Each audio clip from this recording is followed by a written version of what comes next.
Welcome to the Golden Age of Cardboard podcast, where we remember a time when stacks of cards were held together with rubber bands and Mickey Mantles were put in bike spokes. We hope you will enjoy and reminisce as you come along with us as we tell stories about the baseball cards from the Golden Age of Baseball. We will examine the state of the vintage baseball card market and talk to some of the greatest collectors in the hobby. You won't be hearing us talk about any chrome or shiny cards here. Now, to take you on this retrospective journey, here's your host, direct from the shallow end of the gene pool, my son, Mike Moynihan. Yo and hello everybody. Welcome to another episode of the Golden Age of Cardboard podcast. I'm your host, Mike Moynihan, this week, every week. Welcome to the show. We are getting caught up. I missed an episode last week. I apologize for that. Real life gets in the way a lot of times for cards. And so sometimes episodes don't get done. But I am preparing for a time coming up where I'm going to be kind of out of commission, having a minor shoulder surgery, but I'm going to be kind of out of it for a few weeks, and I'm getting some episodes in the bank, in storage for you guys, so I can release them weekly, so you guys can keep up with Golden Age of Cardboard with some great guests lined up. It's going to be super fun, and today's episode is going to be pretty awesome. It's with one of my best friends in the hobby, and not just in the hobby, but outside of the hobby, one of my best friends. And it's great to talk with guys. And what brought this episode up was, in my mind, I was talking, it's Andy, by the way, you guys, he's been on the show multiple times, but Andy and I were talking off camera, obviously, and just going through stuff, cards, and talking about a collection that I had recently bought. And we were talking about pre-war players, and in the collection that I had bought, there was some things like these awesome Who's Who in baseball magazines. This one's from 1930. I've got an awesome one here from 1937 with Lou Gehrig on the cover. And stuff like that got me thinking about these pre-war players that are largely ignored, underappreciated, whatever term you want to use for them. They're just not collected like I think they should, given their place in history, given their place in the history of the game, what they accomplished in the game, all those kinds of things. And I'm not going to turn this show overall into a pre-war show, although I know there's lots of you guys out there that ask me all the time to start doing stuff on pre-war. This is still going to be a primarily golden age of baseball and baseball cards topical show. But I thought this was an important point, and Andy and I were kind of spitballing through some players and things like that. I'm going to bring them on now, and we're going to get this party started. Hey, Andy. What's going on, Mike? I heard you say you've got some really good guests coming up, and in the meantime, we've got me tonight. No, you qualify as a really good guest. And I think you've been on the show more than anyone else over the 3 years I've been doing this. Possibly, yeah. Can't believe it's been 3 years almost. That's a long time, man. Are you surprised that it's lasted this long? Yeah. I thought I would run out of stuff to talk about. Honestly. Yeah. Honestly, like that was kind of the main concern that I think I had as well. But you really start to like notice that there's just so many topics that, I mean, it's never going to end, right? The topics, you could always find something else. Yeah. Vintage is such a broad term, maybe, and it encompasses so many things, including pre-war. And I've been intentionally not talking about pre-war for this, during the history of Golden Age of Cardboard, because it's a whole nother world, right?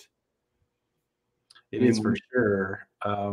And I've talked about this with several people before, including yourself. And the fascinating thing about pre-war is obviously there's, crazy stories.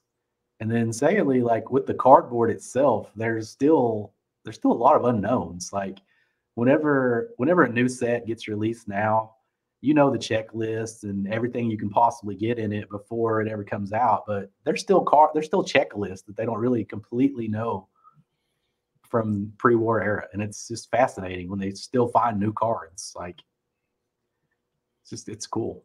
I find that also very cool, by the way, that is true about pre-war. You've got candy issues, tobacco issues. I mean, if someone could do a pre-war show only on pre-war and have years and years of content talking about all the different things with pre-war. So, but again, you and I were talking about what brought this episode upon us was, us discussing some of these players that I think, to me, it's so silly that a brand new prospect who's never played a game can have rookie cards and other types of things, cards that are worth 10x what some of these pre-war players are worth.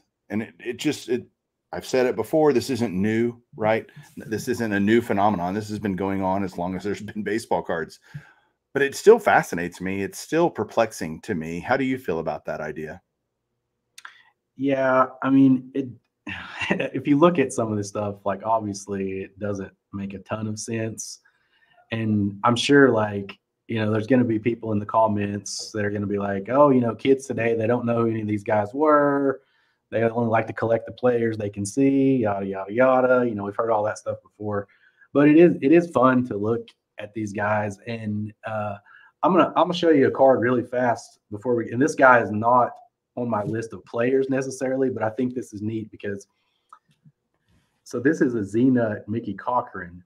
And I talked about this in the video where I showed it, but this card right here, this was before he was in the major leagues. He's in the PCL. So if you're a modern collector, this would kind of be like a Bowman's first of Mickey Cochrane, right? Which is kind of cool that they have stuff like that. Like, there's a Joe DiMaggio where he was in the PCL and tons of other guys. So, not that people were looking at prospecting, obviously, in the way that people do today, but it's kind of fascinating that if you wanted to, you could have done that back then. Well, you mentioned that kids don't know who the old players are. If I opened a pack of Bowman, I wouldn't know who any of the players are now. Yeah, fair.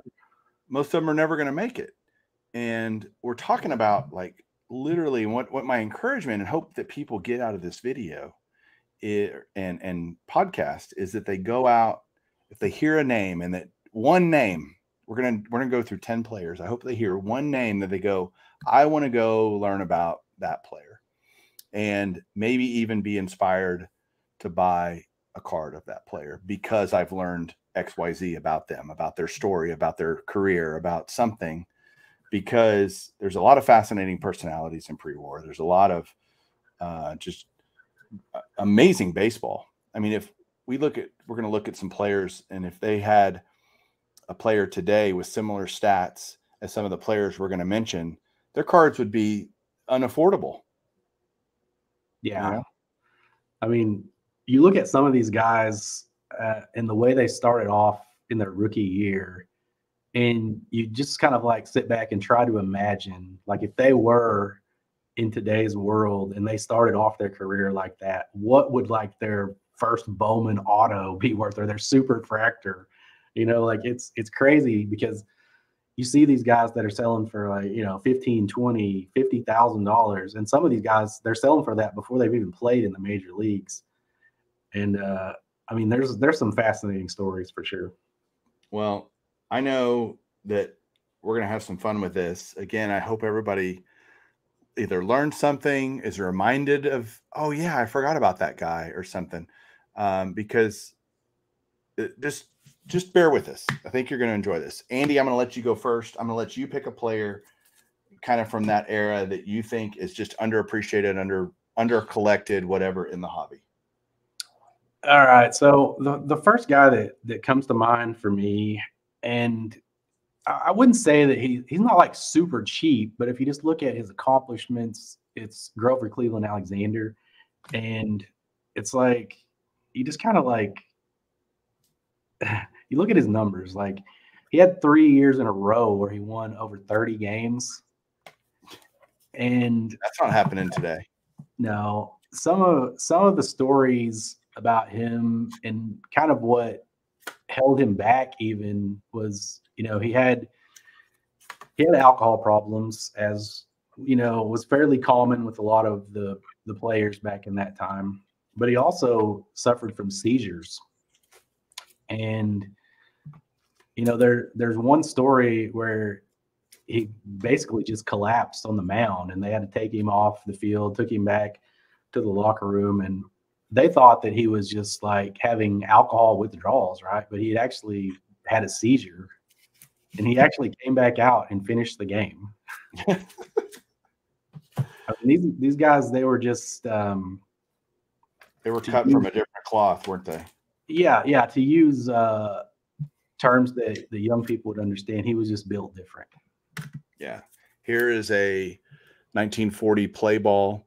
I'm going to use a lot of 1940 play balls because it's such a great set that encompasses both current players at that time, playing day cards of DiMaggio and Ted Williams and greats like that, Bill Dickey, and then old timers in 40 play ball that weren't in 41 play ball. And so I love that part of this set. And one of the reasons, and I think it's important when you bring up like Grover Cleveland Alexander, everybody knows Christy Mathewson, Walter Johnson, the list of players that most hobbyists really collect and focus on. It's a very narrow list, right? It's like 7 or 8 guys, maybe you could name. Cobb, right? Ruth, Gehrig, no question. Again, Walter Johnson, pitcher. The pitcher's Walter Johnson, Christy Mathewson. Outside of that, there's a lot of, I think, and I'm going to use this word in a positive way, but ignorance to the greatness of these players back then. Anything else about Alexander? I know I love the story in the baseball thing where he came back and pitched for the Gas House Gang, the Cardinals, and won Game 7 after pitching, or some crazy story there. Yeah, and I think this might even be on that 1940 play ball card, but they call him Old Pete. Yep. So sometimes you'll hear people refer to him as Pete Alexander. Yep, Pete Alexander, Grover Cleveland, named after the president. Yeah, which is kind of cool. And Grover Cleveland got into the Hall of Fame in 1938. So he is that the 3rd class, maybe the 4th? I think was it 36 was the first year. Is that right? Yeah, I think so. So he's up there. Wow, I'm trying to think who I want to do. Who would be like a modern day comparison for him? Because when obviously I never saw him pitch, but just when I look at his numbers and stuff like that, wasn't like the biggest strikeout guy. So I think of him as like a Greg Maddux type guy back then. Yeah, but these guys logged the innings too, That's another thing. These guys just ERA was incredible though. Yeah, what's his career ERA? Do you have it pulled up? I don't have Baseball Reference pulled up. I'll get it pulled up. Yeah, pull it up and you can kind of like see like his career WAR and stuff. He pitched for 20 seasons, by the way. He won 373 games. His career WAR is 119. Right. Yeah. I mean, pretty insane. And like I said, he had like that 3-year stretch where he won over 30 games 3 years in a row. But look at his ERAs in some of those years. 2.56 was his ERA. In 1915 for the Phillies, he was 31-10 with a 1.22 ERA. If a pitcher did that today, he had 36 complete games. He started 42 games. Yeah, and obviously, like, this is something else that somebody's going to say in the comments is like, he could never do that today. And I mean, this stuff is not apples to apples, but baseball is such a numbers game, so these numbers are still fascinating. Well, to me, WAR is apples to apples, right? Because WAR compares how good were you against the average player of the era that you play, that year. Each year, it's a year to year. Your WAR is based on your cumulative, your WAR for that season, and then by a byproduct, your cumulative WAR is all compared to players of that era. So he was crazy good. His rookie season, he was 28-13. If a pitcher went 28-13 today in their rookie season, God, I mean, yeah, it's crazy. So, and then the stories that go with these guys, like that's what I really encourage people to look up when they or look, there's just so many crazy stories, like stuff that would never happen today. Yeah. Okay. Again, we're only doing 10. There's a lot of guys that we could talk about, and we're going to include pitchers and hitters in this. I'm going to bring up a guy that I think will be an easy discussion for both of us, and that's Jimmie Foxx. And I think Jimmie Foxx was so good. He was part of some amazing teams, which certainly helps. But he was the best player on some amazing teams. He was part of the Philadelphia A's, the Connie Mack years, the $100,000 infield. He won 3 MVPs, by the way. When he retired, he was second all time in home runs to Babe Ruth. And he played 20 seasons, but he started at age 17 was his first season. Which is crazy. I'm looking at Baseball Reference, by the way, if anybody wants to go look it up. He hit 325 for his career as a power hitter. Just absolutely amazing numbers. What do you think about Jimmie Foxx? Yeah, and one of his more interesting cards is his Diamond Stars, because he's actually pictured as a catcher. Like, he started off as a catcher. Yeah. And yeah, Jimmie Foxx, just incredible power hitter. Like, you won't pick this up on a lot of like the different cards, but like you can pick this up on like some of the postcards of him and just like photographs, like how big his arms were. Like, he was a bulked up guy. Like, he looked like he could play in the modern era, like just as far as his physique. Mm-hmm. So, and what I love about the 40 play ball, for example, is it's a playing days card. So is this 41 play ball, so, it's like, hey, you can go get cards of these guys. And we're telling you this because relatively speaking, relative to the gravity of their careers, pretty cheap. Yeah. Right. Most of the guys we're talking about have T206 cards and stuff like that. So learn about the players. Maybe that'll interest you to get some cards. That's kind of the point, right? Yeah. And if his playing career doesn't do it for you, like Tom Hanks' character in A League of Their Own is actually modeled after Jimmie Foxx. So. That's right. That's a good point. Cool. Okay. Who's your next guy? So the next guy that I thought of, and he's actually a Hall of Famer, but he's kind of like, he's one of those guys that to me is a little bit overshadowed, because I think he should be like more towards the top, and that's Mel Ott. Totally agree.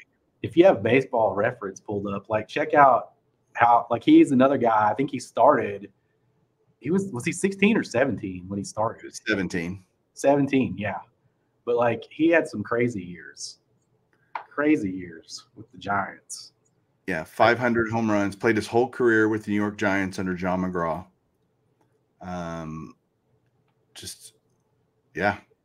Mel Ott, 511 home runs. He was more of a consistent hitter. Like, Fox had a 58 home run season. Ott wasn't that guy. His most was 42 in a season in 1929 when he was 20 years old. Like, imagine a 20-year-old that, here's his line for the year: 42 home runs, 138 runs scored. By the way, this is only in a 154 game season, right? So keep that in mind too. 151 RBIs, 151 RBIs. That's almost an RBI a game. And walked 113 times and hit 328 as a 20-year-old. That's a pretty good year for a 20-year-old. Right. And like you said, that he was more of a consistent home run hitter, which it kind of like, he kind of followed that career path of like a Hank Aaron, where he never had like just that one massive home run season, but he was good all the time, like really, really good all the time. And he still led the league in home runs 6 times. So it's not like he wasn't a prolific power hitter, and oh, by the way, as a 20-year-old, he only struck out 38 times.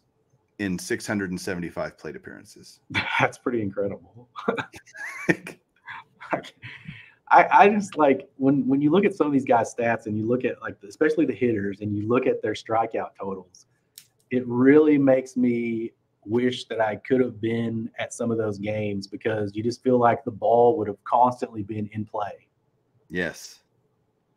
It would just seem like it would have been an exciting brand of baseball. Well, there were definitely some pitchers that could strike some guys out, right? I mean, yeah. But so it wasn't that strikeouts didn't happen. It's more that the good players did the basic fundamentals, put bat on ball. Yeah. Right? That's for sure. That's pretty much it. Okay. My next guy and is a guy I do have a card of him right here. It's a 40 play ball. There's a few guys I want to talk about that don't. How about George Sisler? Yeah. Yeah, that man could hit. The dude could hit. He was unfortunate. He played for a pretty crappy franchise for a lot of his career, the St. Louis Browns. But it would help if I could. Sisler. I'm pulling him up on Baseball Reference. Well, his best year was like he hit what 407 maybe 420. 420. In 1922, he won the MVP that year. Shocker. He hit 407 one year. I mean, 407 was an off year for him. My bad. Right. Yeah. He hit, let's see, 1, 2, 3, 4, 5, 6, 7, 8, 9, 10, 11, 12, 13, 14 seasons of his 15. He hit over 300. That's not too bad. That's not bad. Not bad at all. And I think for some of these guys, like the reason maybe they don't get as much hobby love is because you have to really do some research and digging if you want to find cards of some of these guys because, you know, there wasn't Topps and Bowman back then. A lot of these cards were like candy cards, tobacco cards, stuff like that. Strip cards. Strip cards, little bit more obscure stuff. But if you do the research and dig in on some of this stuff, like it's pretty cool. And I've really started looking more lately at some of the different postcards. Like I used to be opposed to like anything that wasn't just like the standard size of a traditional card. But some of the photography on some of those postcards is pretty cool. Yeah, totally gorgeous. 1922, he was 29 years old, which is kind of prime. He hit 420. He only struck out 14 times.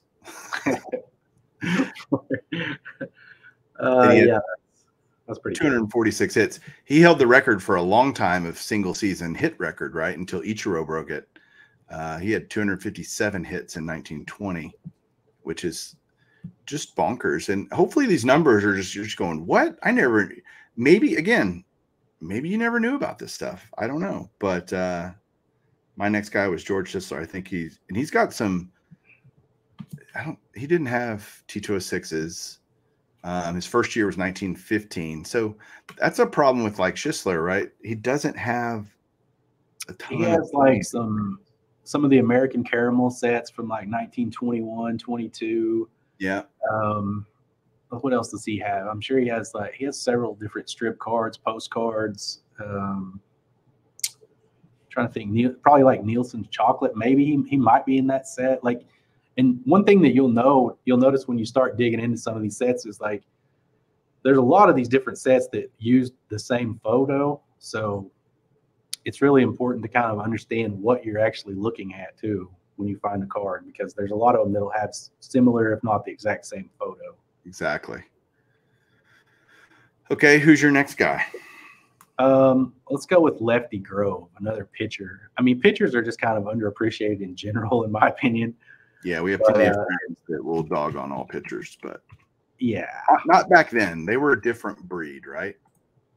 Yeah, I mean, you know, tons of complete games, shutouts. You know, he played for an amazing team, Connie Mack's A's. Yeah, like just tremendous. And, you know, he's got some really classic looking cards. There's the DeLong, the U.S. Caramel. The George C. Miller, which is a set that I love. Tattoo Orbit, I believe he's in that one as well. Diamond Stars, of course, the Gaudis. So there's a decent amount of choices from Lefty. What do you think about him? Incredible. He won almost 70% of his decisions. He was 300 and 141. That's pretty good. He won exactly 300 games. He was an MVP, which for pitchers back then was very difficult. But he did go 31-4 that year. So that with a 2.06 ERA. That's not bad. Not bad. 27 complete games. We won't see 27 complete games in the entire major leagues all season this season. Yeah, it's pretty incredible. Pretty incredible. And oddly enough, like I was just talking to Michael about this earlier because, you know, he collects Shane McClanahan and he's having to have Tommy John surgery. And it's amazing, like these guys that pitched all these innings and, you know, shorter rotations, all that, and they didn't have near the arm problems. Right. Shocker, right? Yeah, I mean, crazy. Next up for me is the guy that I think is probably, I don't know, the best ever at his position. And he's hardly ever talked about. And it's Rogers Hornsby. And I got a card of his in that collection that I was kind of showing off the magazines of and stuff. But I had gotten a card of his. And so it made me go learn more about Rogers Hornsby, which prompted our discussion, which prompted this episode. I mean, he's just, if you look at his stuff, it's his stats. I mean, he had a career WAR of 127. His career batting average was 358, which I think is second all time to Cobb. He played 23 seasons.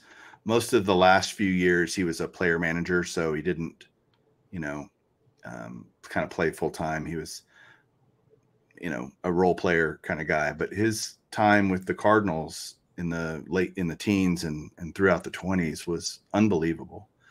He hit 400 3 times, including 424.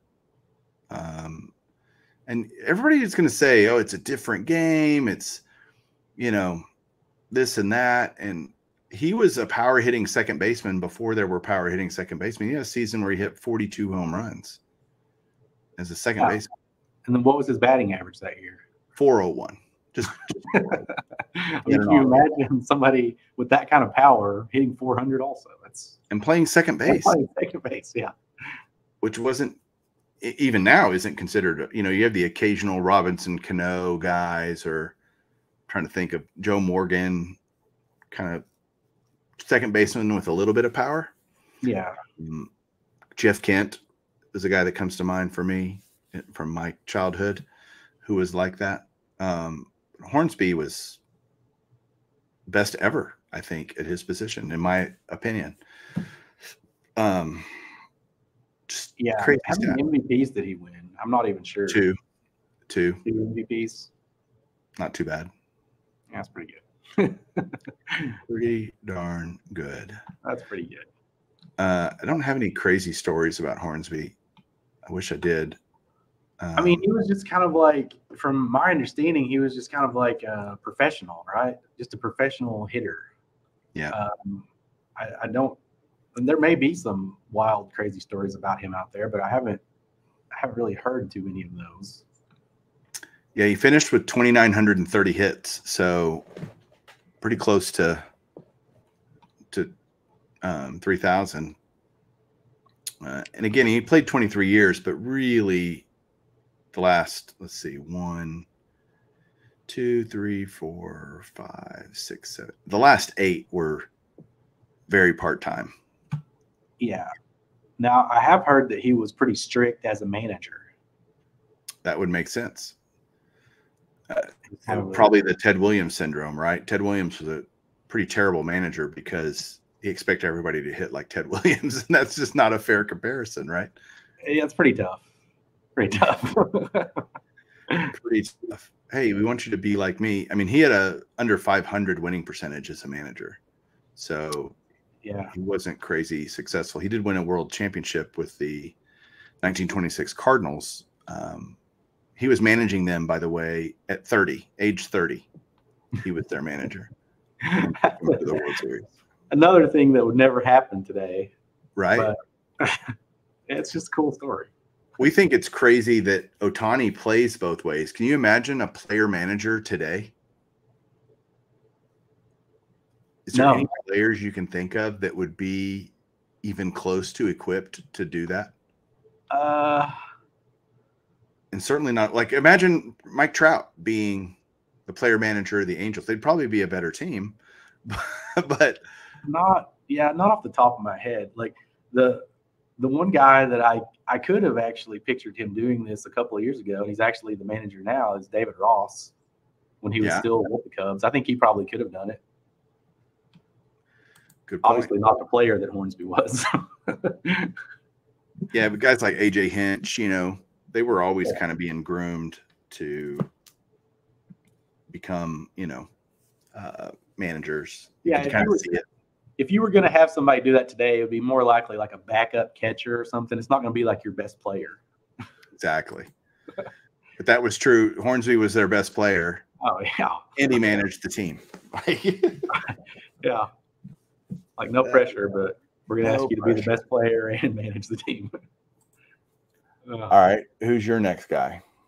The next one for me, it's got to be Tris Speaker.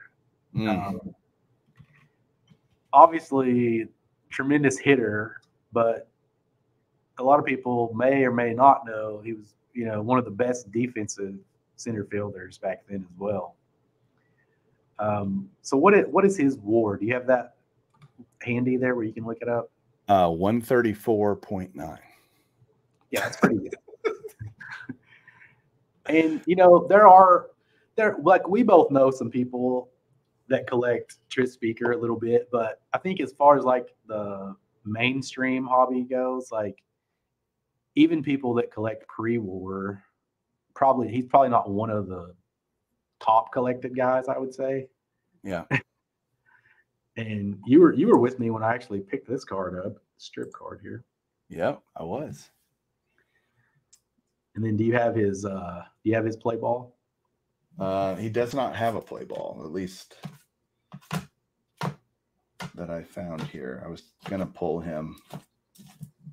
Yeah, he has one. It's a just horrendous looking headshot of him.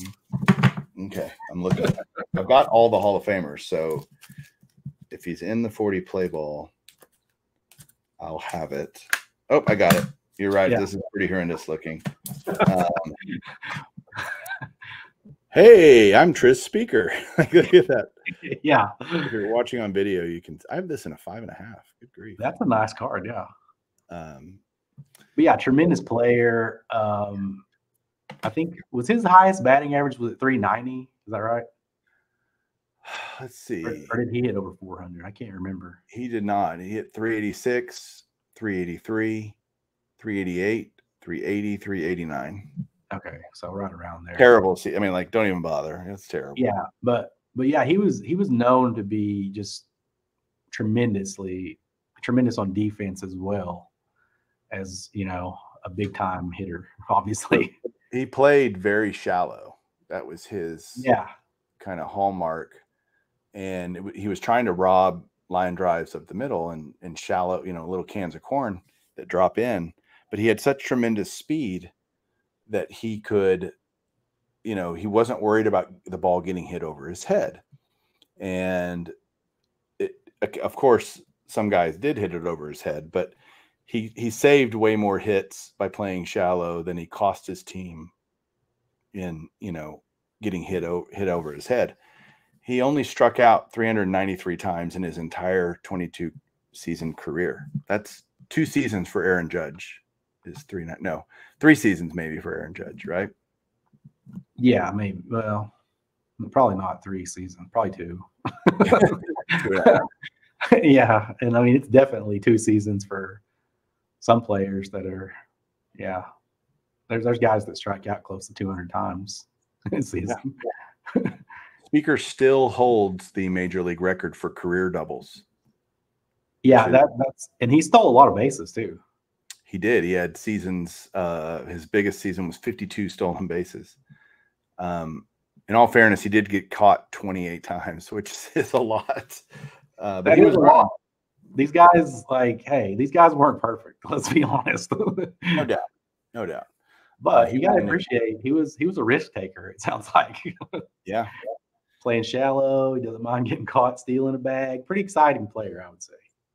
Yeah, he was great for 2 different teams, Boston and Cleveland. He was actually a player manager as well. He started his managing career at the ripe old age of 31 years old. He won the World Series at 32 in 1920.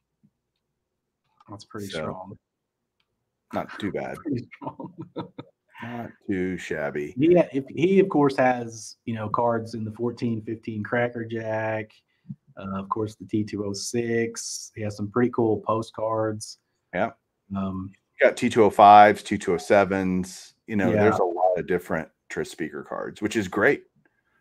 Yeah, if you want to see some really cool Tris Speakers, go to Andrew Nuff Said Card, his channel. He collects him. He's got some pretty good ones. I know he has a really sweet Cracker Jack. Okay, how many have we done so far? 7?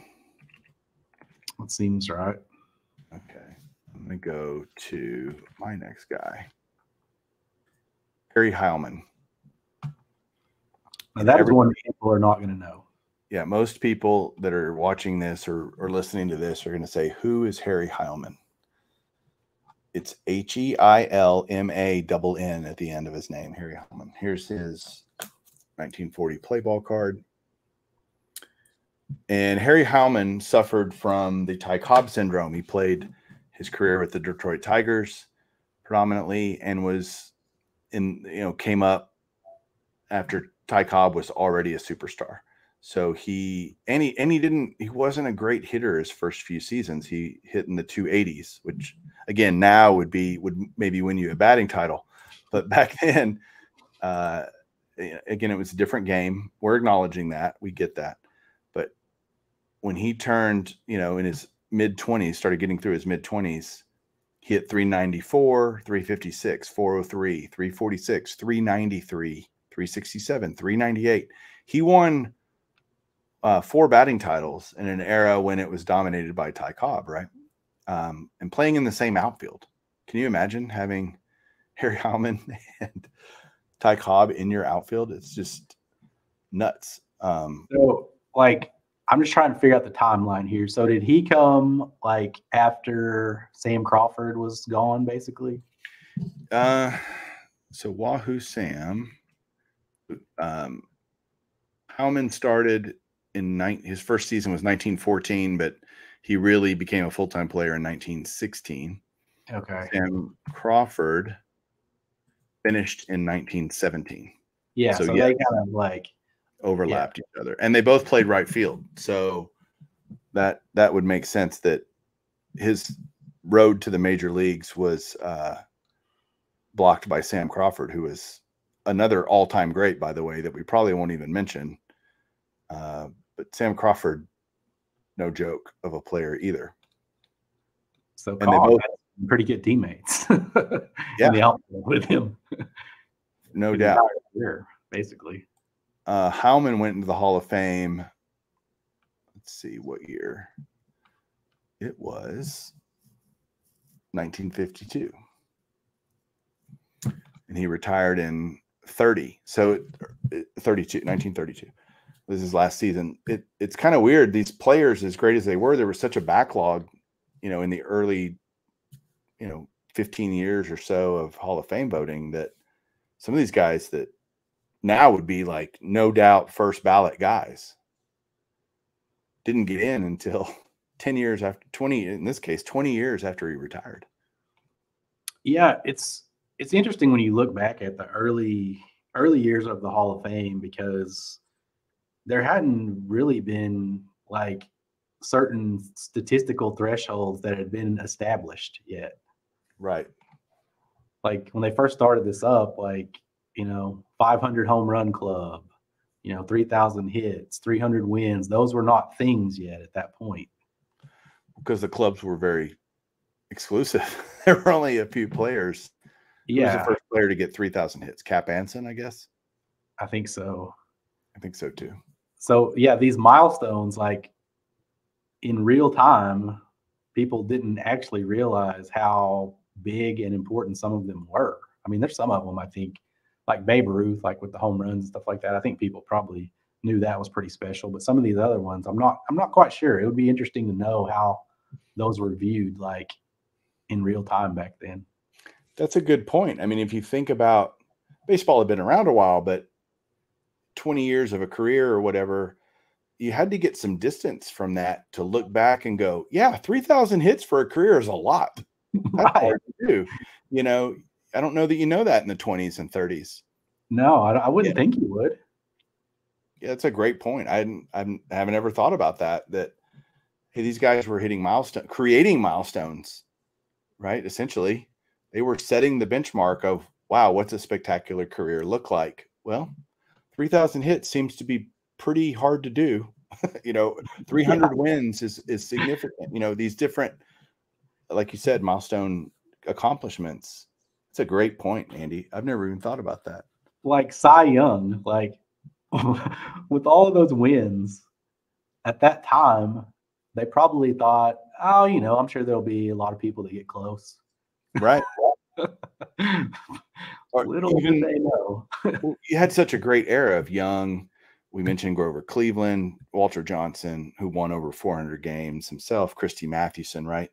So you had this era of these amazing dead ball pitchers and that still were pitching at an amazing level, even through the kind of boom of baseball in the early 20s when, home runs are a thing, ballparks got smaller, balls got wound tighter, home runs started getting hit more often. The dead ball era was over. The pitchers there were still some pretty dominant pitchers that we mentioned. We're not even talking about like Carl Hubble, a pitcher like that, that we're not even going to probably talk about today. But see, there's so much for you guys to go learn. It's so cool. I'm telling you.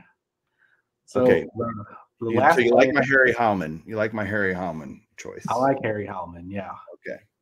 The last guy for me, and he's not so much of like, I don't know if this guy's even underrated in the hobby, but he has a lot of really cool cards, and it's Eddie Collins. So underrated. He was a little bit different of a guy than a lot of the players that we have talked about, as far as like, he was more of a good person, very disciplined, not a drinker, stuff like that. So right. he was kind of like the guy that he was kind of like when he was on a team, he was kind of like the guy that tried to like keep people in line, and the players didn't like him a lot of times for that reason. But incredible career. Of course, he was with the Athletics a lot of years, and then famously with the Black Sox during their big scandal. Pull up some of his numbers really quick, and I've got it. Big stolen base guy, 741. I bet he was probably second to Cobb when he retired, would be my guess. I would think so. I can't think of anybody. Yeah, I wonder, where does he rank right now in stolen bases all time? He's got to be still pretty high. Let's find out. That's the cool thing about Baseball Reference. By the way, he won 6 world championships. Yeah, he was kind of like, and I know people are going to get mad, but he was a little bit like Derek Jeter. Derek Jeter. Is that who you were thinking too? Yeah, he's 13th. By the way, Eddie Collins, sneaky 13th wins above replacement all time for his career. 13th. he was one of those guys, like, maybe he's not going to blow you away with his stats as much as some of these guys, but he was a winner. What'd you ask me to look up? I was curious as to like where he is on the all-time stolen base list. Oh, that's right. Stolen bases. That's what you asked me about. He's got to be up there pretty high. Sorry, I got caught up in he's 8th all time. Okay. And I thought he'd actually still be higher, but that's still pretty good. Looks like he was 3rd or so when he retired. Billy Hamilton, Hall of Famer. Oh, yeah.